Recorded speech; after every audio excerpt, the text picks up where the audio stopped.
Hello everyone and welcome to another episode of John Matrixx Talks Movies.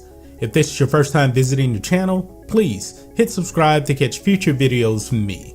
Today, we're going to talk about Andy Serkis.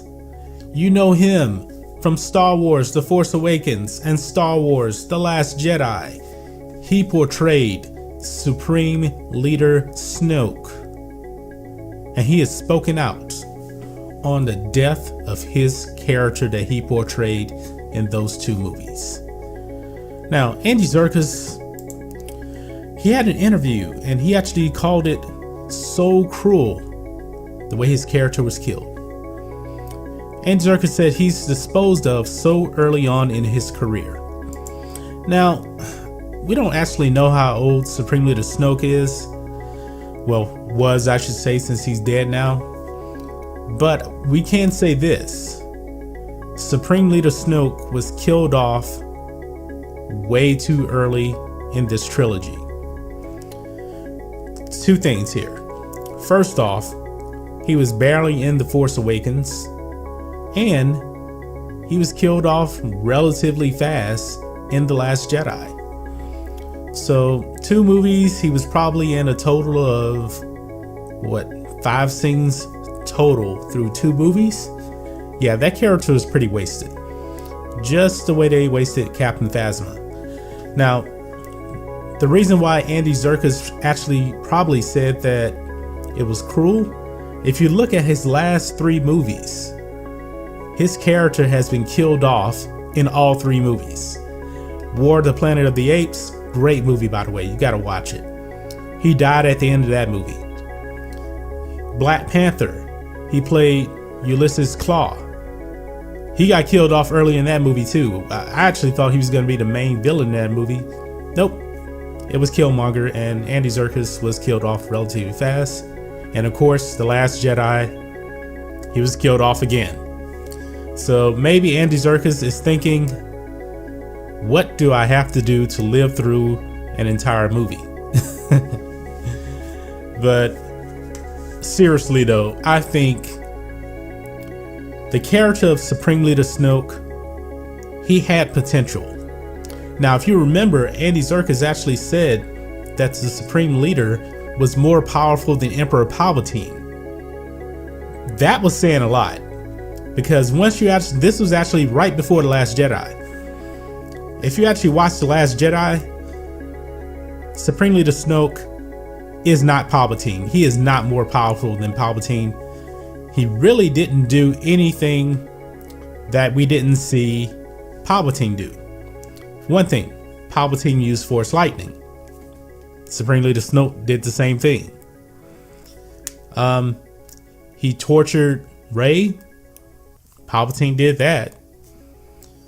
And there's people that's going to say, well, he used the Force bond with Kylo Ren and Rey. Yeah, but that's not really a superpower, I think.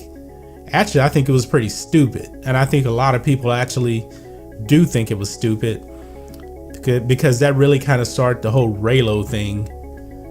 And it really didn't do anything for the movie. So what was Supreme Leader Snoke's worth in this sequel trilogy? He was pretty much just used as a means to an end for Kylo Ren to become the Supreme Leader. Now, episode 9 is coming out now, and there really isn't any news on Andy Serkis coming back to reprise his role. I haven't heard anything. Maybe you guys have. Let me know that in the comments, but I have not. So I really do think that Andy Serkis is just probably tired of his character.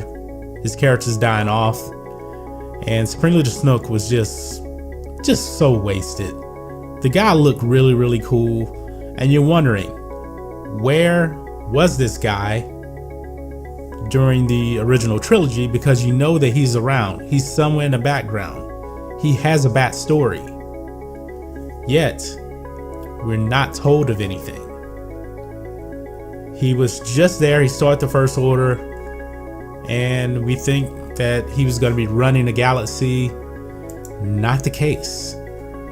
Not the case. It was Kylo Ren. Now, one thing I don't get is Supreme Leader Snoke seemed to be so powerful, and he can actually see the future, yet he couldn't tell that lightsaber was getting turned around on him. I mean, this isn't necessarily the same as, Vader grabbing the Emperor and throwing him down the shaft. I think that really caught the Emperor off guard. But if you watch The Last Jedi, that lightsaber was turning towards him. And he was actually, using the Force. He was feeling what was inside Kylo Ren's head. At least that's what I think. But he couldn't sense that lightsaber turning around and they get ignited. It wasn't just instant, the way Vader just turned on Palpatine. This was kind of subtle. If you look at that scene, that lightsaber took a few seconds to turn around. Kylo Ren's still talking, and all of a sudden it ignites. Should have saw that coming, but that's just me. But what do you guys think of this? Andy Serkis said it was cruel the way his character was killed. I don't think it was cruel. I just think it was just too early. That's my opinion on it. Let me know your opinions on this. Let me know that in the comments. If you're new here to the channel, please hit subscribe to catch future videos from me, and we will catch you on the next video. John Matrixx out.